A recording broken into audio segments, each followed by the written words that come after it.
you that more than 450 of our comrades are in prison across the country.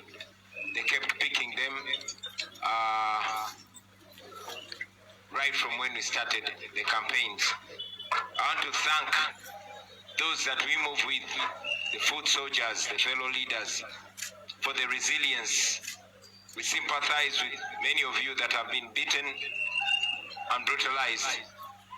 We're supposed to be with our brother Dan Magic today, but he's in hospital because they beat him so bad and he's getting medical attention. Many of them were beaten, but they still have the confidence and resilience to show up. We salute you, comrades. We also salute your discipline. We have been provoked many times, but like I've always guided, that we must not respond to them with the indiscipline and with the violence that they made upon us. Let us keep it that way.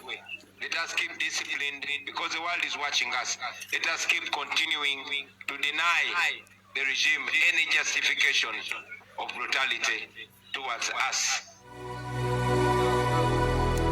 Kyagulanyi Robert Sentamu ng'agenda maaso n'okubeera nti yeebaza bafuuti soja batambula nabo ngagamba newankubadde abasinga ku bo bagenze maaso n'okubeera nti bakwatibwa naye abasinga balemeddeko ne bannayuganda abakuŋŋaana okuwulira mesegi ye gy'abeera abatwalidde ng'agamba bangi abasoba kumpi mu 400 bagenze maaso n'okubeera nti bakwatibwa n'abeebaza ne disipulini ng'agamba nti bafubye okulaga empisa newankubadde nga bagenda maaso n'okubeera nti bayimirizibwa b'ebyokwerinda abamu ne bakubwa naye agamba waakiri bakyakuumya ekibayita disipulini empisa bagenze maaso n'okubeera nti bazikuuma mu nteekateeka eno eyogenda maaso n'okubeera nti bawenja akalulu okwetoola ebitundu byonna eby'eggwanga waakiri abamu ku bo bagenda maaso n'okubeera nti atambula nabo ye nga Kyagulanyi Robert Sentamu owa National Unity Platform.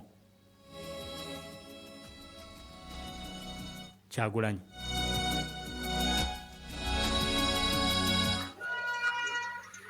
I was personally saved by this bulletproof jacket and this ballistic helmet. Otherwise, I believe I would also be in hospital. The white cracks you see on my helmet, these were made by the sticks that ended on my helmet. Gladly, I was saved and I'm able to address you right now. Now, all these incidences were carried out by the following gentlemen. Kakati Kyagulanyi ng'agamba naye kennyini ku lunaku olwo yagenda maaso n'okubeera nti awona buwonyi elementi gye yalina ku mutwe ne bulletproof embooko zaayita ku elementi n'agamba byonna byonna byali tebyetaagisa ebyagenda maaso n'okubeera nti bikolebwa ku olwo nkugambye nti akukkulumira nnyo akakiiko ak'ebyokulonda basooka ennaku 2 ezasooka ne balumba ofiisi yaffe yalumbibwa amagye ga UPDF ne gaggala enguudo essuuka ku ofiisi yaffe then ne bajja n'abayaaye abaali bambadde t-shirt za NRM ne bamenya ofiisi yaffe ne bayikola buli kikolobero ne babba ebintu byaffe omuli zi computers posters n'ebirala bye tukozesa mu campaign. Olunaku olwaddako nalina okukampeininga Ennoya basooka kuggala makubo naye bwe twasobola okutuuka Ennoya twasanga nga abasirikale abapoliisi abasirikale aba UPDF n'abasirikale aba prisons nga bangi nnyo basuka n'500 abaali bateereddwayo naye ate ekyewunyisa titwasanga mu kifo ky'okukuuma bannansi baali bakuuma abayaaye abajja nga bambadde t-shirt za Museveni nga baza otusoomooza otukolako effujjo okutukyokooza balabe nga tulwanagana nabo. Njagala okwebaza bannaffe aba security ne ba foot soldiers obutalwanagana nabo kubanga mwabamma kye baali baagala. Twava Ennoya baagala ekkubo eryali lino ku border town ya Elegu tukole campaign era nga bwe mwalaba tetwakampeininga Elegu kubanga ekkubo poliisi n'amagye baaligala naye akakiiko k'ebyokulonda kaasirika. Kati bwe twabadde eggulu mwalabye amagye ga UPDF bwe gagadde ekkubo eritutuusa tulina okampeiningira ne bajja ne batukuba emiggo mizibu nnyo nga tewali musango gwonna nga tewali kire baletera kyonna kyonna kulugunya abantu.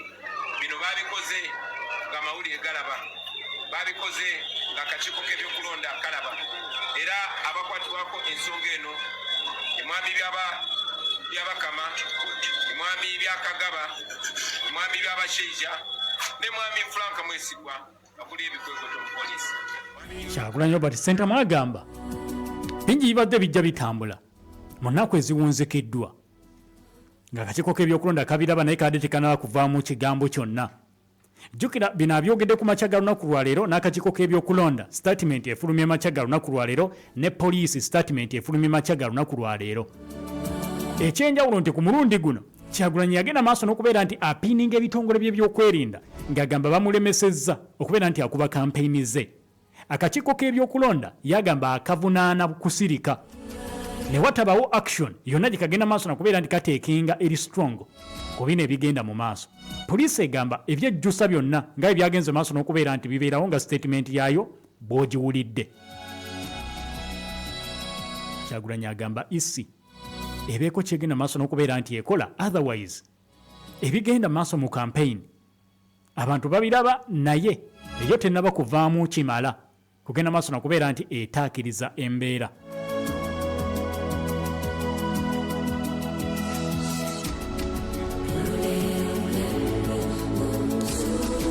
Nga sinaba kubeera nti nkwongera ebigambo bya Kyagulanyi Robert Ssentamu owa NUP kkiriza nkujjukize gwe wena wena ayina eddwaliro, gwe wena wena ayina omulwadde awaka, naye ekyamazima nga toyina byuma bigenda kubeera nti bijjanjaba abalwadde, naawe omulwadde ali awaka nga musitule temulina wadde kahwiru kyeya, mumugenda kumusindikira magulu tegakyatambula naye ate nga mwetaaga omumovinga okuva mu kifo ekimu okugenda mu kifo ekirala.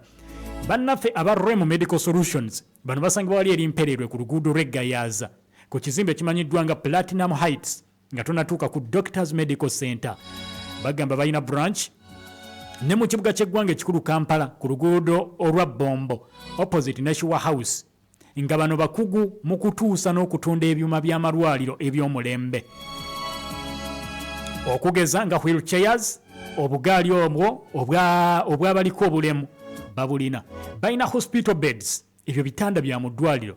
Balina CBC machines, ultrasound machines, dental chairs, obwo butebe buyamba nnyo mu bakuuzi b'amannyo ba dentist. Lwaki omuntu omukulu erinnyo ng'ayimiridde funa akatebe dental chair. Balina X-ray machines, ezo mpya genda ozeefunire gwe w'eddwaliro.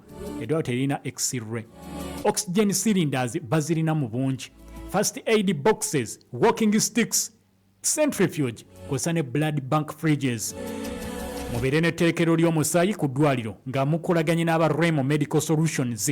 Ate bino byonna bye njogerako babikutuusaako awo wennyini w'oli gwe w'eddwaliro. Eddwaliro ne baliteekamu ebyuma eby'omulembe ate ku ssente ezisoboka.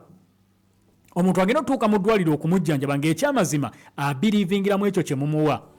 Naye ojjayo otya sikaani yonna yonna ng'ekutta enfuufu. Yonna nkadde enzibu, omuntu n'ogenda maaso n'okubeera nti omusikaaninga naye nga ne ka TV talaba bulungi. Naye ng'ogamba nti ojjanjaba, confidence mu malwadde tojja gifuna. Balina pharmacy fridges, balina theatre lights, balina theatre tables, delivery beds, electric wheelchairs, balina microscopes, balina suction machines, balina oxygen concentrators, nurse trolleys bazirina, hospital mattresses, autoclaves, medical scrubs, fume hood, balina ne machine refilms, phototherapy units, obuuma obukebera sukaali obwo babulina. Balina obuuma obupima pressure bwonna babulina. Okeesobolera okagula n'okateeka ewaka, pressure opimako n'omanya butya bw'oyimiridde.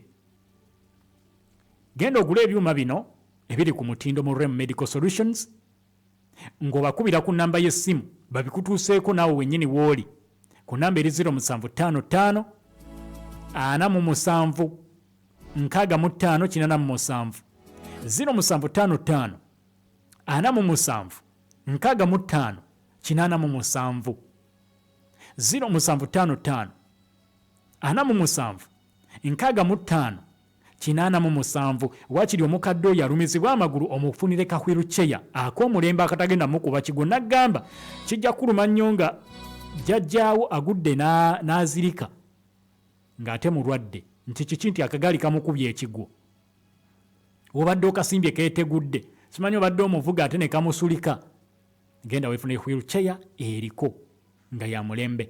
Ennamba endala eri 0707 23 74 0707 23 74 neya MTN eri 0785 11 33 0785 11 33 ojja kubeera nti obafuna bulungi ddala aba REM Medical Solutions babeere nti bakujjanjaba ate otereere.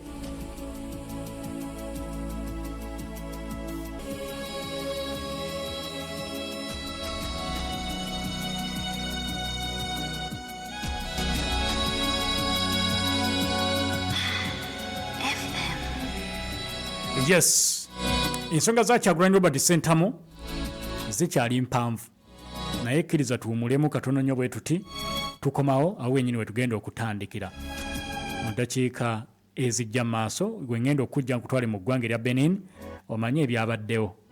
Pulezidenti omutima kati gutowolokose akkiriza nti Katonda akyamuwaddeyo obudde ogenda maaso n'okubeera nti asaavinga ng'omukulembeze w'eggwanga erya Benin. Kukula lyo omuntu wa bulijjo kwe tuli tukola bwe tuti tudde katono.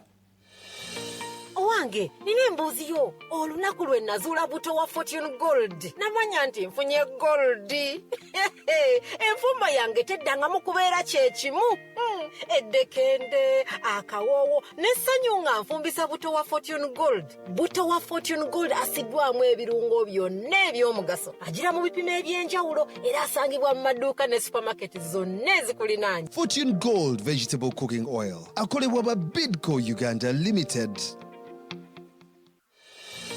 Owange nina embuuzi yo olunaku lwe nazuula buto wa Fortune Gold namanya nti nfunye gold enfumba yange teddangamu kubeera kyekimu eddekende akawoowo n'essanyu nga nfumbisa buto wa Fortune Gold. Buto wa Fortune Gold asiddwamu ebirungo byonna eby'omugaso agira mu bipimo eby'enjawulo era asangibwa mu maduuka ne supermarket zonna ezikulinaanye. Fortune Gold Vegetable Cooking Oil akolebwa ba Bidco Uganda Limited. Munnayuganda otawanyizibwa endwadde z'otategeera. Ffe aba Jedwin Health Service Center tukuletedde ekyuma kye twandiyise CT scan oba MRI. Wandiyagadde kumanya amagumba gafaanana gatya, emisuwa gyange gino giri gitya. Tuli wano e Namungona ku petrol station gye tuyita Tosha. Tukubireko ku 0770781174 oba 0754 emikaaga esatu 327. Amanya gange nze Babirye Sauda ndi muyizi ku Apple Skills Institute. Amanja gange nze Sekidde Musa ndi muyizi ku Apple Skills nguguse mu kukwata film wamu n'okugiteekateeka. Amanya gange nze Magezi Tasnim ndi muyizi ku Apple Skills nkuguse mu kukwata video. Amanya gange nze Nakaunde Shamim ndi muyizi ku Apple Skills nkola journalism and mass communication. Apple Skills Institute ly'ettendekero erisinga okubangula bannamawulire. Tulina diploma ne certificate mu journalism and mass communication, video production and filmmaking, graphics designing ne courses endala nyingi. Tulina studio ez'omulembe eza radio ne TV. Tukwaniriza kyangu wewandiise leero essimu 0754 225 0754 225. Apple Skills Institute. Kati numirwe ebyafaayo by'obulamu ne Mega Blast Citrus okudduzawo olunaku lwo n'amaanyi gonna. Kati kino kiseera kito eky'okunumirwa obulamu bwo paka ku kyenkomeredde ne Mega Blast akapya okweweweeza okufuna vibe wamu n'okukyusa ebikadde okubifuula ebifaananyi ebyayita. Kati funa Mega Blast aka meals 350 ku nusu 10 zokka ku dduuka erikuli okumpi wamu ne supermarket ekulinaanye. Mega Blast, live free, live bold. Stay tuned as we blast, a product of Harris International Limited. Omwana wo agenda kubakola ki mu holiday? Kibuuzo kikulu nnyo era kiruwuuzeeko. Gunjuka lino ly'ebbanguliro ly'abawummuze bonna.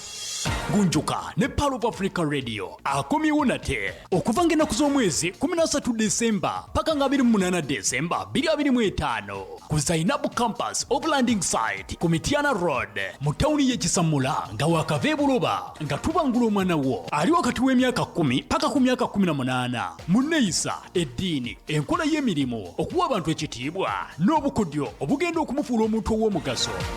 Teekateeka omwana wo ng'omuleeta mu Gunjuka ne Power of Africa Radio atandike holiday ng'ateekeddwa ng'ojja ku reception ya Power of Africa Radio ku Old Kampala opposite ne Old Kampala Primary School oba okube ku 0704 59 12 15 oba 0700 35 455. Gunjuka.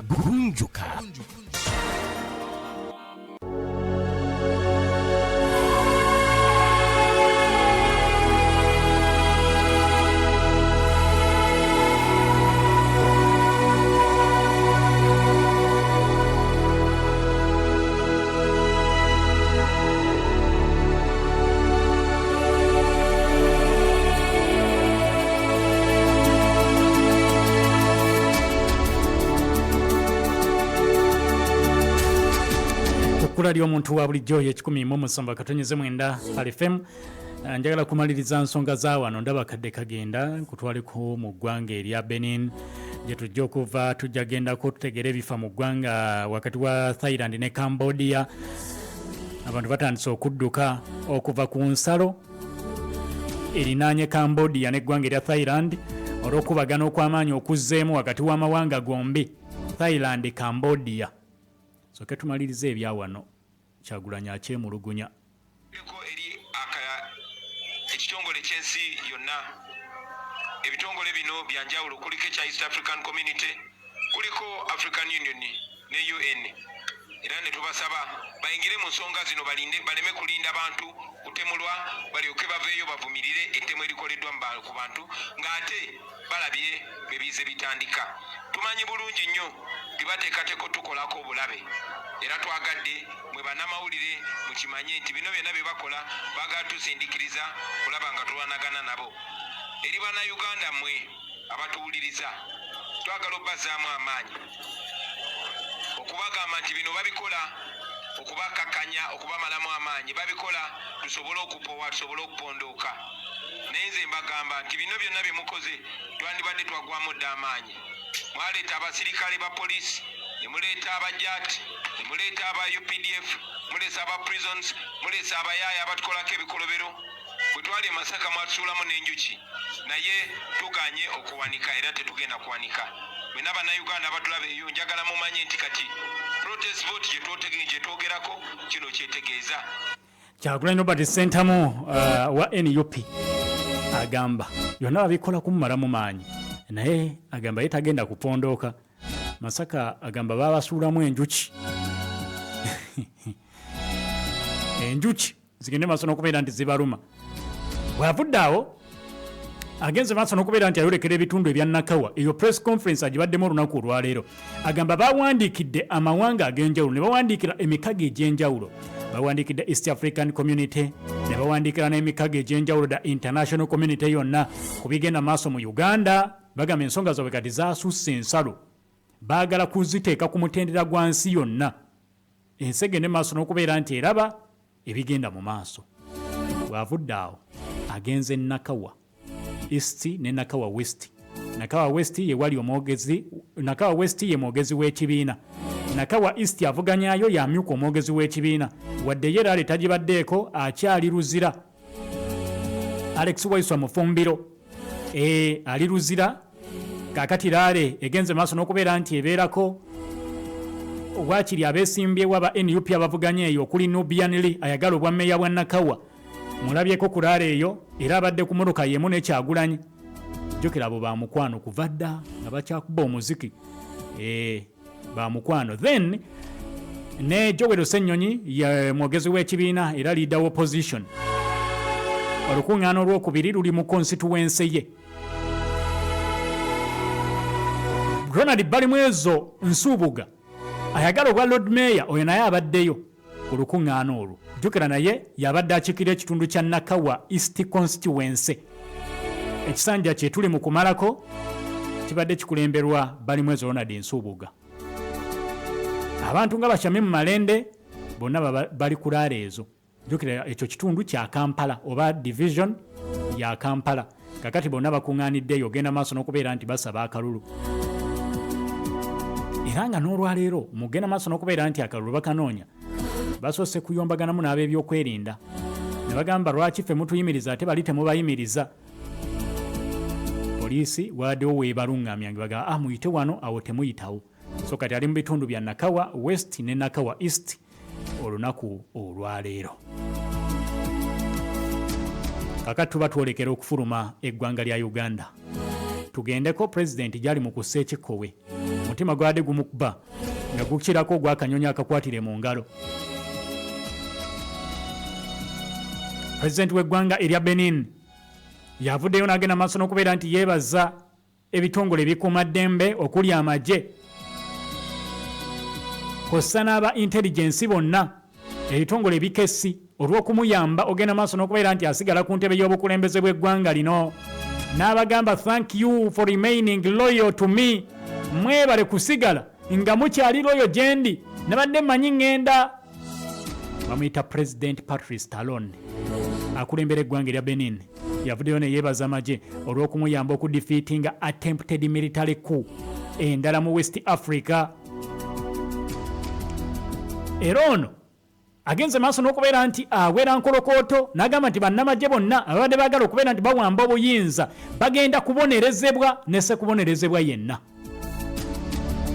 Jo ku lunaku lwa Sande ku makya gurupu ey'abasirikale abeeyise Military Committee for Refoundation be bagenze maaso n'okubeera nti bawamba TV y'eggwanga. Amagye gagenze maaso n'okubeera nti bawamba TV y'eggwanga Military Committee for the Refoundation ne bawamba TV y'eggwanga ne balangirira nti gavumenti egenze maaso n'okubeera nti ewambibwa era ne kabineti yonna yonna esatuluddwa palamenti teriiwo ne ssemateeka bagira balindako okumulowoozaako. Kaakati bano nga bakamala okubeera nti munnange balangirira ku TV y'eggwanga. Jukira kasise ekintu kifulumya ku TV y'eggwanga omanya kiwedde kiri official. Munnange bano nga bakamala okubeera nti balangirira ku TV y'eggwanga wayise essaawa ntono.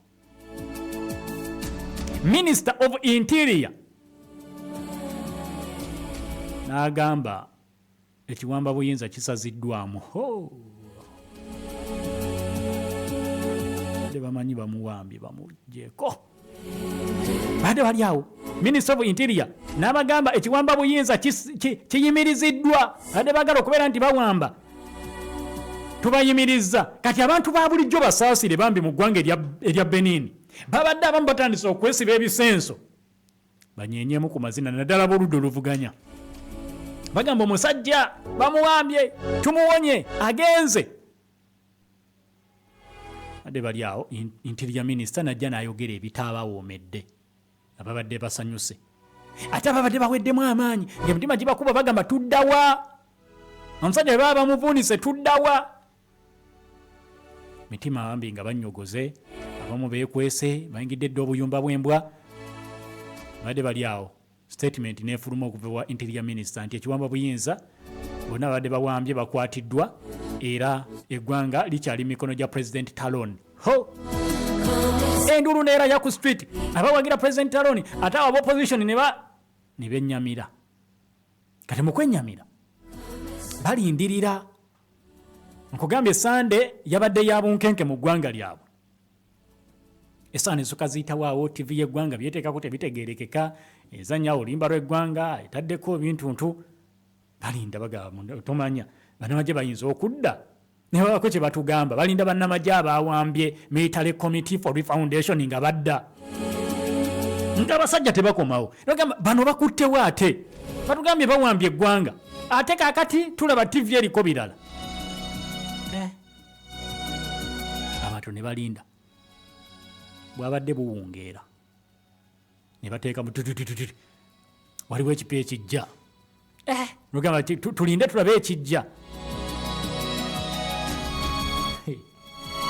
olweggulo President Talon najja ku TV y'eggwanga bantu bagamba twali tumanyi bamuwambye nga bamulaba ku TV ya ggwanga pulezidenti nga bagambye ku makya nti yawambiddwa ne gavumenti n'esatululwa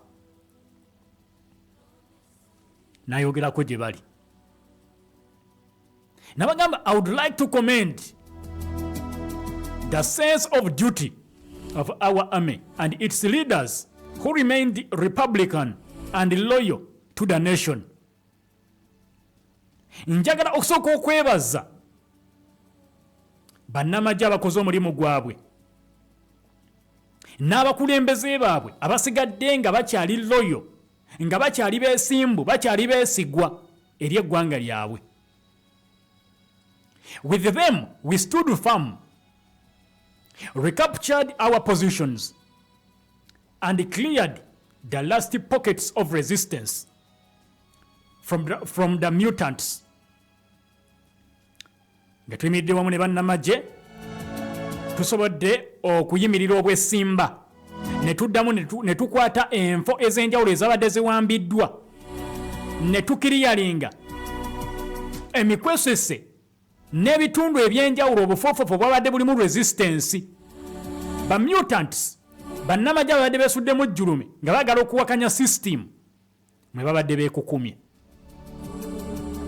This commitment and mobilization allowed us to thwart these adventures and save our country. This treachery will not go unpunished. Nga president se bali ku TV ya ggwanga abagamba magye ganyambye njagala kwebaza bannamagye abagadde nnyo eggwanga lyabwe tusobodde okubafuuzafuuza wonna wonna babadde beekukumye abadde bagala okuwamba beesuddemu jjulume tusobodde okubafuuza bonna bonna kyama buyinza tukiyimirizza era tusigadde tuyimiridde era njagala okubakakasa nti bano bonna bonna abeesuddemu jjulume abadde bagala okuwamba emisango gino abadde bagala okulya mu nsi olukwe naga ebikolwa by'okulya mu nsi olukwe tebigenda kugenda nga tebibonereze nga ababikoze tebabonerezeddwa. Tugenda kubabonereza bannansi abadde tebamwagala miranga bwe giti.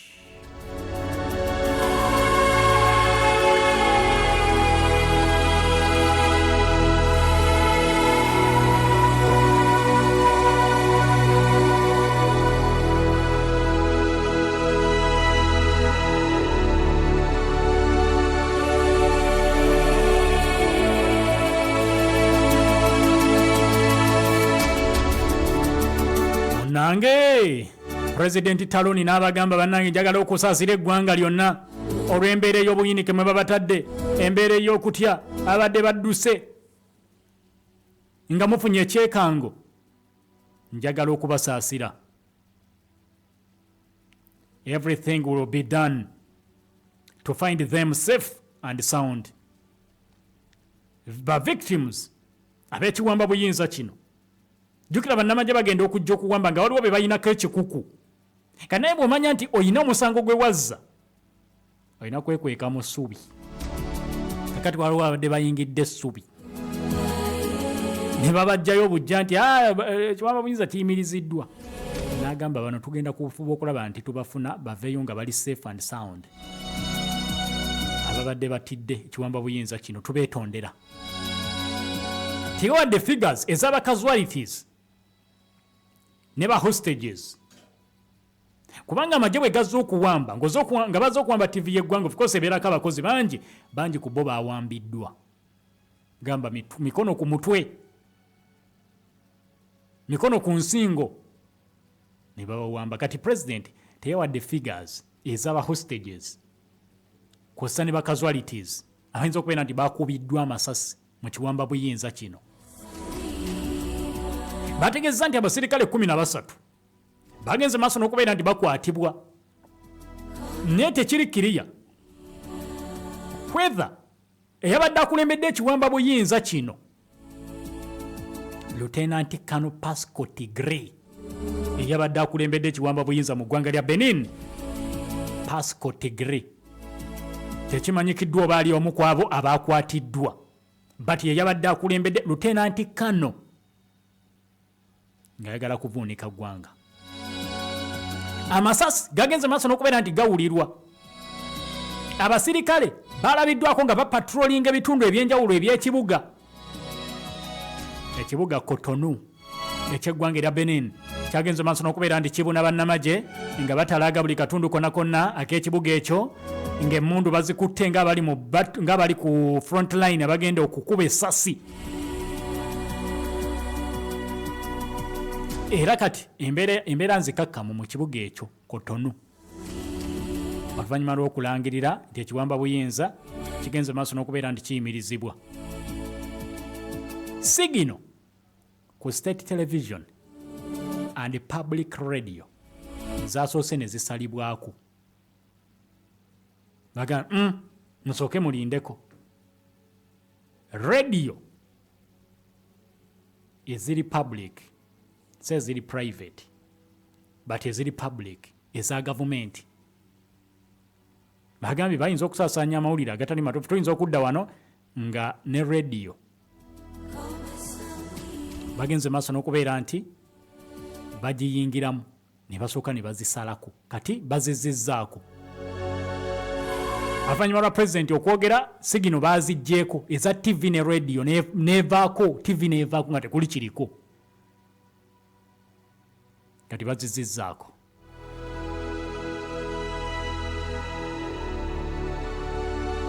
Ekiwamba buyinza kino eky'omu Benin kye kibadde latest mu military takeovers mu West Africa.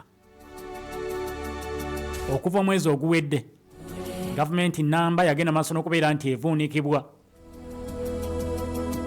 Mu ggwanga erya Guinea-Bissau baakamala okubeera nti bawamba Pulezidenti Embalo Omalo Sissoco yagenda maaso n'okubeera nti aggyibwako n'okudduka eggwanga n'alidduka.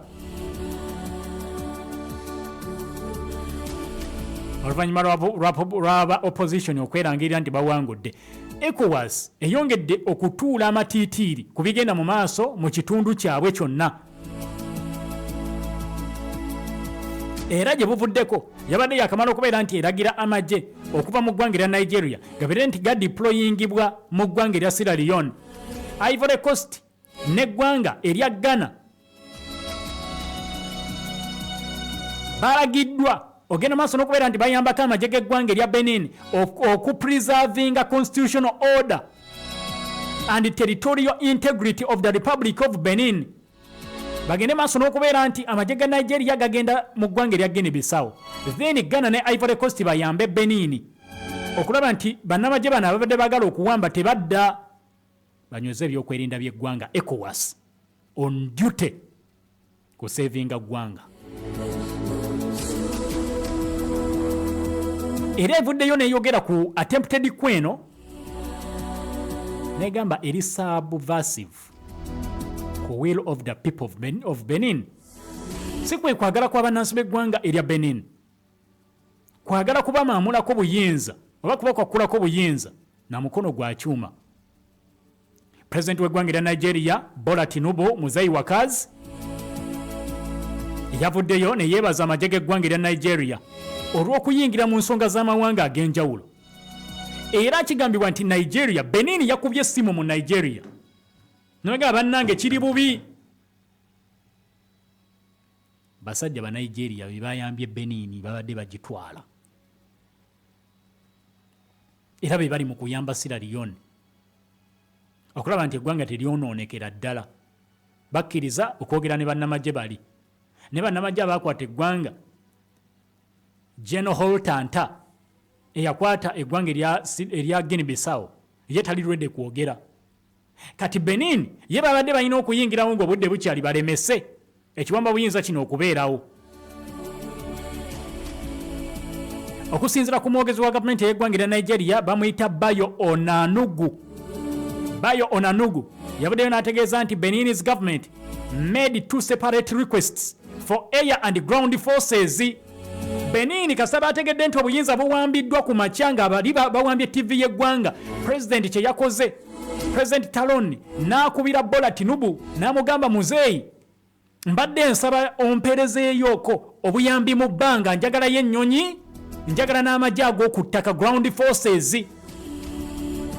It took hours before the government, royal forces, assisted by Nigeria, took control and flashed out the coup plotters from the national TV. Nigeria okubukugu yabadde nayo yaweereza bakomando kyatutte ssaawa busaawa nga bakomando b'eggwanga lya Nigeria baatuuse dda mu ggwanga lya Benin. Era ne bababuuza abawambye bali luddawa nti bawambye TV y'eggwanga. Ssaawa busaawa nga Nigeria eyingiddewo n'amagye gaayo ne baddamu ne bawamba TV. Bagamba muwamba wano muwamba biki? Nigeria ne basuuza TV abadde bawambye ba plotters. Abamu ku bo ne bakwatibwa.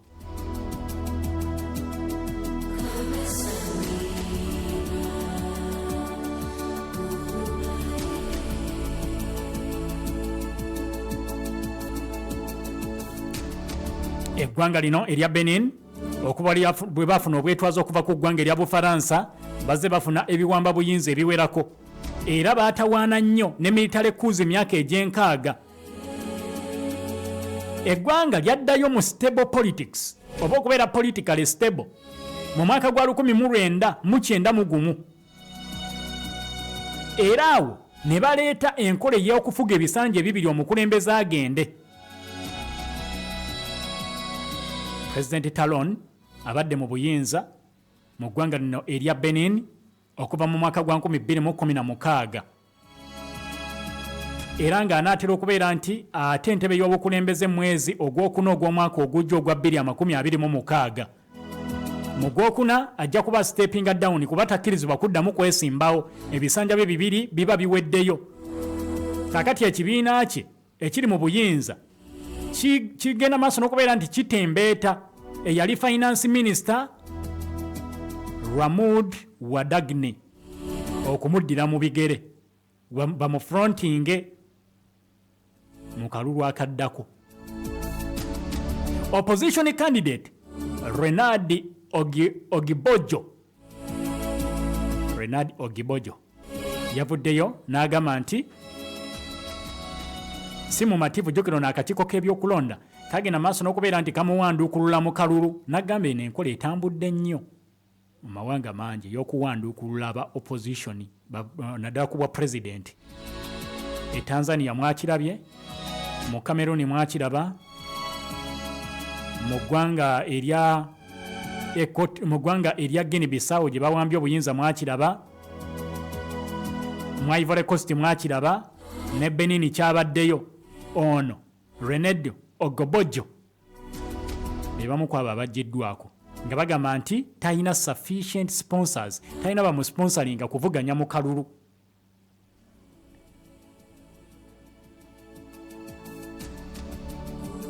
Kaakati mwezi ogwa January tujjukira waliwo n'abasajja ba Talon abagenda maaso n'okubeera nti basindikibwa emyaka 2 baali mikwano gya Talon. Basindikibwa emyaka 20 buli omu, baali 2 mu kkomera olw'okugezaako okuwamba obuyinza era mu mwaka gwa 2024 bayagalako okuwamba gavumenti. Kaakati omwezi oguwedde ebimu ndowooza ku bibaleetedde okulaba nti okukyusa obuyinza bukufuuseganyana mu ggwanga lino erya Benin. Omwezi oguwedde ababaka ba paalamenti bagenda maaso n'okubeera nti bongezayo ekisanja kya pulezidenti okuva ku myaka 5 kigende ku myaka 7 naye nga biteekwa kubeera bisanja 2 byateekwa okufuga buli kimu nga kya myaka 7 mu Benin. Presidential term in office from 5 years to 7 kifaanaganeko n'ekye Cameroon. Myaka 7 ng'omukulembeze abafuga kiregeza buli president aba agenda kufuga emyaka 14 instead of emyaka 10. Kati eggwanga badde bali wambye. Wano lowooza n'agaza okusukkawo okujjako okwagaliza akawungeezi akalungi. Olunaku olwaleero Syria bawezezza ebbanga lya mwaka mulamba bukyanga obukulembeze bwa Bashar al-Assad bugenda maaso n'okubeera nti bugwa ebiseera by'omumaaso by'eggwanga erya Syria tebinnamanyika wa gye lidda. Ebisigadde n'ebinaagoberero gyagenda maaso n'okubeera nti obifuna.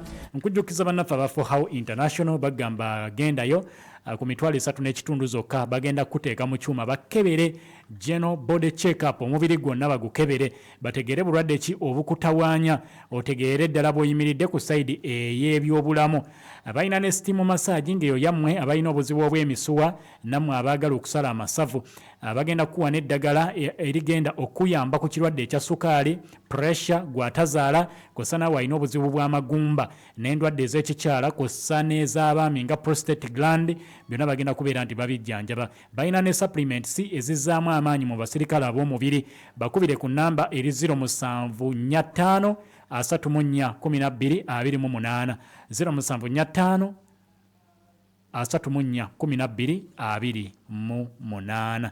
Salamu alaikum wa rahmatullahi wa barakatuh. Kankulekere program bibadde bitya mu parliament ekwongereyo tukwatagana olunaku olw'enkya mubeere bulungi mweraba.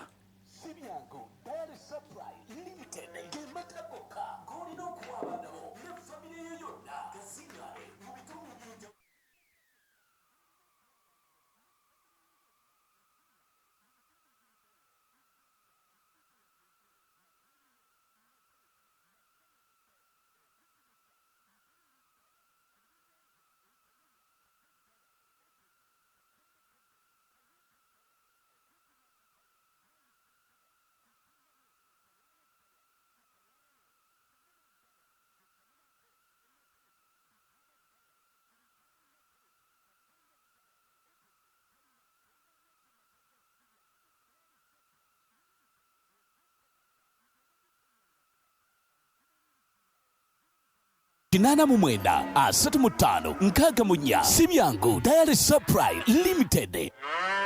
Omuzadde tukwaniriza ku Sweet Valley Islamic Primary School etegeya bombo ku kyalo kibajje ng'ovudde bombo mu tawuni oliva ku nursery okutuuka ku kibiina ekyomusanvu tulina dde ne boarding era omwana agenda okuva ewaffe ng'asobola okusaaza tulina enteekateeka eyambako kuba mulekwa tulina staafu 2 eya secular n'ey'eddiini era nga center namba zombi weeziri ebisale byaffe bisoboka eri buli muzadde endabirira y'abaana nnungi ddala tuyigiriza abaana ebyobulimi n'obulunzi okuwandiisa abaana kugenda mu maaso ku ssomero lyaffe Eddegeya Bombo Kibajjwe tukubire ku note 7 note 8888 oba ku note 786 note emo 6593.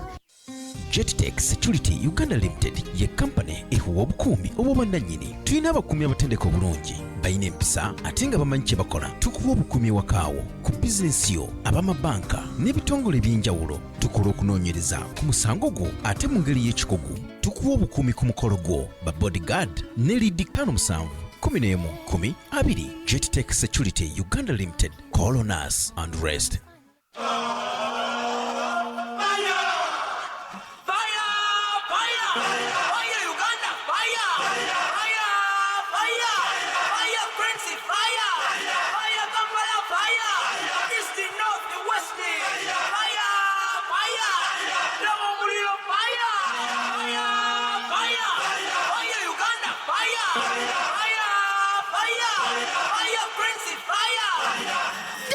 Tusonge Morocco na Uganda Cranes wamu ne MTN. Gula buguzi bando ya gaga ngonyiga star noti star noti hashi ofuuke na mukisa sobola okwewangulira olugendo olusasulidwa okugenda okulaba Uganda Cranes ng'esamba mupiira mu Morocco. Gaga tusonge Morocco ne Uganda Cranes wamu ne MTN nga tuli wamu fire yaffe teremesebwa.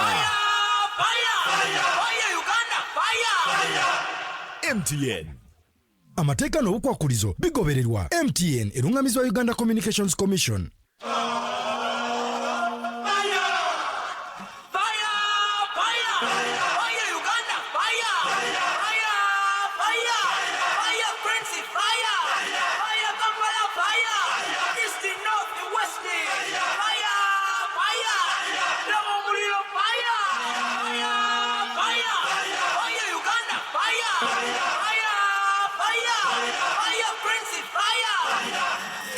Tusonge Morocco ne Uganda Uganda Cranes wamu ne MTN. Gula buguzi bando ya gaga ng'onyiga star emu noti star noti hashi ofuuke na mukisa sobola okwewangulira olugendo olusasulidwa okugenda okulaba Uganda Cranes ng'esamba mupiira mu Morocco. Gaga tusonge Morocco ne Uganda Cranes wamu ne MTN nga tuli wamu fire yaffe teremesebwa. MTN. Amateeka n'obukwakulizo bigobererwa. MTN erungamizwa Uganda Communications Commission. Kikakasiddwa nti teri radio esinga kukwata ku nsonga z'omuntu wa bulijjo nga Pal FM. Ensengeka ya programu zaffe ekwatira ddala ku muntu wa bulijjo. Amawulire ge tukuwa geego agakwata ku muntu wa bulijjo. Kubanga balowooza nti balina sente ezisobola okukola ki okusirisa abantu batulugunyizibwe. Olwaleero abantu batulugunyizibwa ku musolo gwa propalet bagamba gwa bagagga. Programu ez'ebyobufuzi ezikwata ku muntu wa bulijjo.